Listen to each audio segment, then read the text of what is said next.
കർത്തൃദിനം, ശ്രേഷ്ഠദിനം, ആരാധനക്കു വിശുദ്ധദിനം. Hallelujah ഗാനം ചൊല്ലി ഹൃദയങ്ങൾ വാഴ്ത്തിടാം.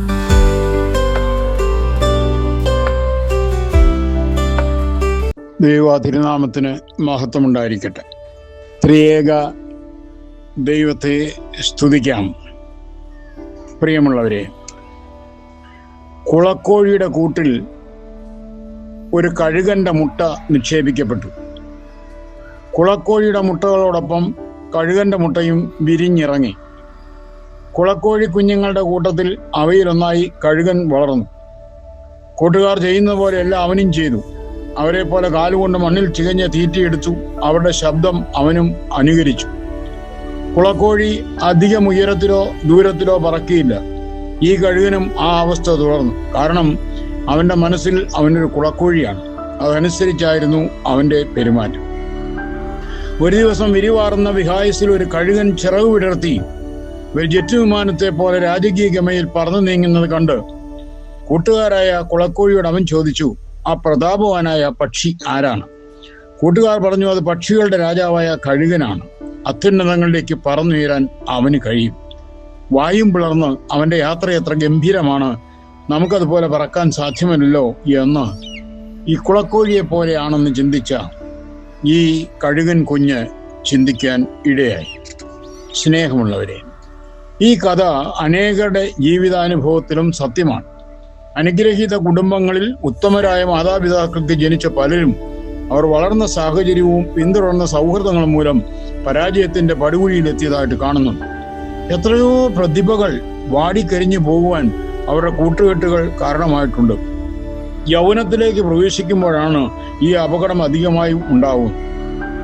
വിശുദ്ധ വേദപുസ്തകം ഓർപ്പിക്കുന്നു, യൗവനത്തിൽ നീ നിന്റെ സൃഷ്ടാവിനെ ഓർത്തുകൊള്ളുക.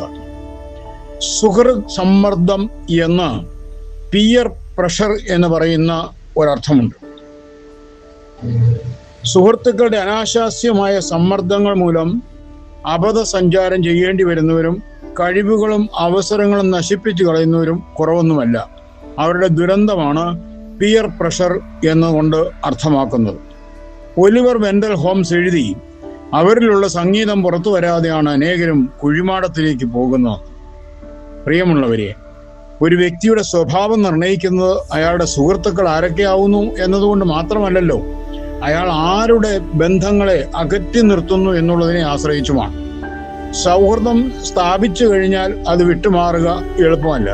അതുകൊണ്ട് ആരംഭത്തിനാണ് വിവേചനവും കരുതലും പ്രാപിക്കേണ്ടത്. ബൈബിളിലെ ജ്ഞാനകീർത്തനം ഇങ്ങനെ വിവരിക്കുന്നു: ദുഷ്ടന്മാരുടെ ഉപദേശം സ്വീകരിക്കുകയോ പാപികളുടെ വഴിയിൽ വ്യാപരിക്കുകയോ പരിഹാസികളുടെ ഇരിപ്പിടത്തിൽ ഇരിക്കുകയോ ചെയ്യാത്ത മനുഷ്യൻ ഭാഗ്യവാൻ. ഒരു രാജാവ് ഭാരമേറ്റപ്പോൾ തീരുമാനിച്ചു, നീചമായ ഒന്നിലും ഞാൻ കണ്ണുവയ്ക്കുകയില്ല.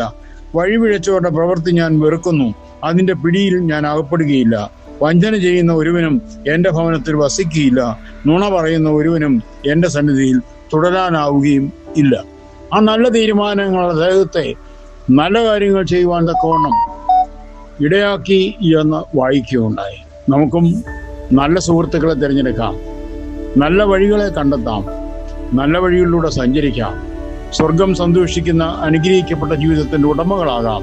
ദൈവം നിങ്ങളെ അനുഗ്രഹിക്കട്ടെ. നിങ്ങളുടെ ജോൺ ബോൾ കോറപ്പിസ്കോപ്പ അച്ഛൻ.